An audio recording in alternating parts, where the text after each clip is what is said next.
This is the OASIS News Organization. Oh no. Today's report is on the foundation of the cabin, built by me alone with curb lumber I picked up off the streets of Dallas a junkin'. Now I'm sure all of y'all remember this truckload of mess that I took down on the first trip. Now I've already used it once building my wooden parking place, and the reason you build a wooden parking place is to get up out of the mud. You know, mud, when it rains and you're not on concrete and it's dirt, well, it gets muddy and trucks get stuck in mud. Then I used it for the floor of my temporary pop-up shelter with the giant tarp, which turned out to be an oh-no.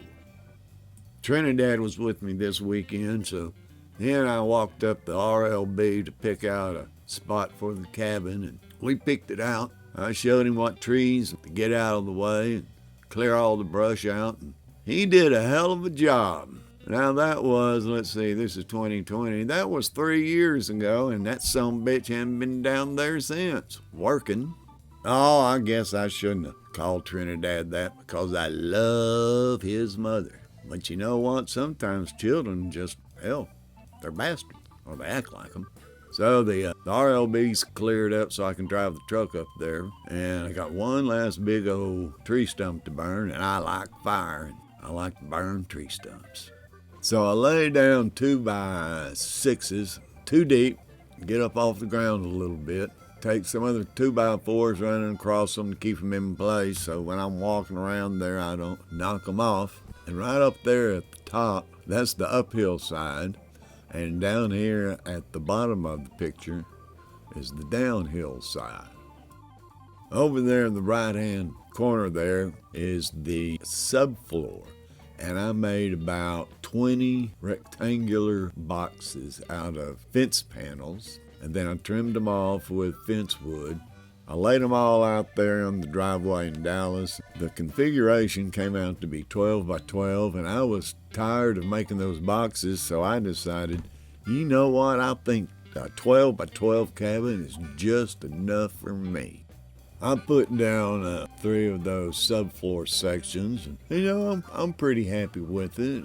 I didn't try real hard to make those 2x6s level because I thought when I put down the subfloor then I'll kind of level things up, and I started leveling things up, and you know, it wasn't, that level bubble wasn't square right there in the middle, but you know, at least some of the bubble was inside the square. And down here at the OASIS, that's pretty damn level.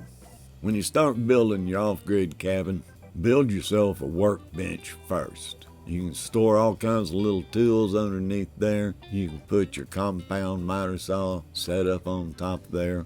It gives you a base of operations. You recognize that blue tarp? Yep, that's the one that was over the pop top.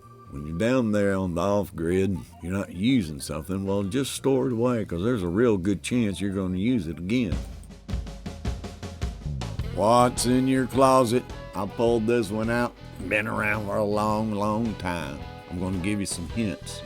Came out of Top Hat Cleaners. My dad ran Top Hat Cleaners in East Dallas and Lakewood for 50 years.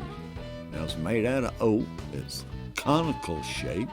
It's cupped out right there on the top so you can put stuff in. And then there's this metal flange so you can screw on a pole and it can stand up. Vinny put some Jeopardy jingle in there. What's the answer to the mystery? What is a collar buttoner? That's what I call it. After it comes off the shirt line, the lady wraps the shirt collar around it, and then she can button the collar, put it on a hanger, and send it on down the line.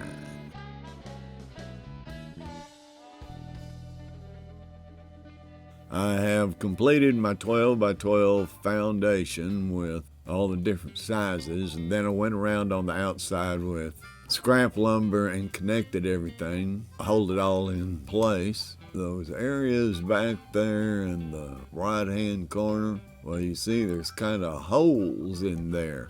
You know, everything wasn't exactly the same, so, you gotta make adjustments. So I just took some lumber and stuffed it in there and filled in the hole.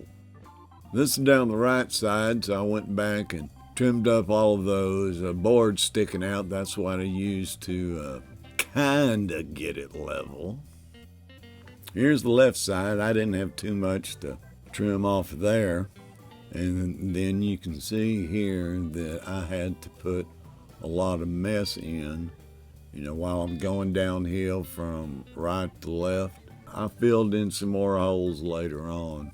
This is the back, and you can see that I had quite a challenge going from uphill to downhill, and then from right to left was cockeyed too. But you know what, for the first time I tried to do something like this, hell, I got close. Take a little closer look at this left-hand corner, and I kept stacking wood up there and stacking wood up there and screwing things in there. There's an optical illusion to the whole thing that just really threw me off. I did have a level, and I got close.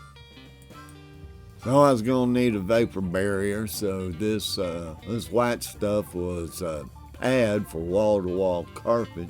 I picked that up junkin', of course. And then also I picked up a couple rolls of tar paper.